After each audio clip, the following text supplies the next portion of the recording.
भय से मुक्ति पाने के लिए नवरात्रि में किस मंत्र का जाप करना चाहिए, ये भी जानना बहुत जरूरी है। चलिए पंडित जी से जानते हैं। पंडित जी, देखिए, जिन लोगों की कुंडली में चंद्रमा और राहु एक साथ होते हैं, चंद्रमा और राहु एक साथ होते हैं, या चंद्रमा शनि केतु या शनि राहु के बीच होता है, या चंद्रमा शनि के साथ होता है, या चंद्रमा राहु केतु के साथ होता है, तो ऐसे लोग शुभ अवसर पर भी भयभीत ही रहते हैं।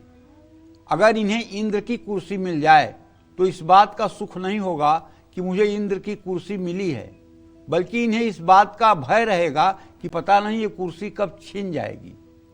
तो उस सुख को भी ये सुख के रूप में नहीं देखेंगे, बल्कि भय के रूप में देखेंगे।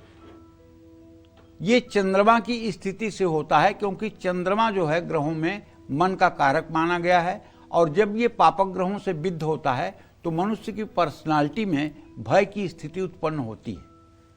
अगर आपके कुंडली में ऐसा कुछ है कि चंद्रमा पापक ग्रह से पीड़ित है, या पापक ग्रहों के साथ है, या पापक ग्रहों से युत है, या पापक ग्रहों से दृष्ट है, या पापक नीच राशि या नीच नवांशक में है, तो आपको एक मंत्र पढ़ना चाहिए। ओम सर्वस्वरूपे सर्वे से सर्वशक्ति समन्विते भयभ्यस्त्राहि नो देव दुर्गे देवी नमोस्तुते। एक मंत्र ये है। और दूसरा मंत्र है, दुर्गा सप्तशती में जो दिव्या कवचम है, दिव्या कवचम जो है उसका 16वां मंत्र, अगर उसका 16वां मंत्र 5 बार पढ़ लिया जाए तो सब प्रकार के भय से मुक्ति मिल जाती है।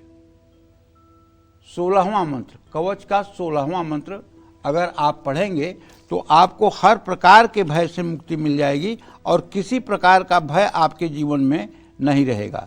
16वें मंत्र को, 16वां मंत्र है, नमस्तेस्तु महारौद्रे महाघोर पराक्रमे महाबले महोत्साहे महाभय विनाशिनीम। और दुर्गा सप्तशती में कवच का पाठ करने के पहले इस मंत्र को कम से कम 5 बार पढ़ करके ही सप्तशती के दिव्या कवच का पाठ शुरू करना चाहिए। यह भी एक जानकारी आपको बता रहा हूं। और अगर कभी आपके जीवन में भय की स्थिति उत्पन्न होती है तो इस मंत्र को नमस्तेस्तु महारौद्रे महाघोर पराक्रमे महाबले महोत्साहे महाभय विनाशिनी, ये दिव्या कवचम का 16वां मंत्र है। इसको अगर 5 बार पढ़ लिया जाए तो भय से मुक्ति मिलती है। जय मां विंध्यवासिनी।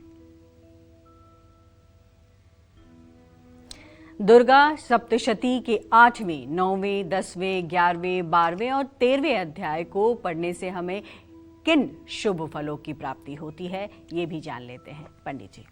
दुर्गा सप्तशती के 8वें अध्याय का पाठ करने से आकर्षण बढ़ता है। दुर्गा सप्तशती के 9वें, 10वें अध्याय का पाठ करने से संतान सुख की प्राप्ति होती है, उन्नति के लिए किया जाता है। किसी खोई चीज को पाने के लिए भी ये पाठ अत्यंत प्रभावशाली है। दुर्गा सप्तशती के 11वें अध्याय का पाठ करने से हर तरह की भौतिक सुख सुविधाएं प्राप्त होती हैं। दुर्गा सप्तशती के 12वें अध्याय का पाठ करने से मान सम्मान और यश बढ़ता है। दुर्गा सप्तशती के 13वें अध्याय का पाठ करने से मोक्ष की प्राप्ति होती है। जय मां विंध्यवासिनी।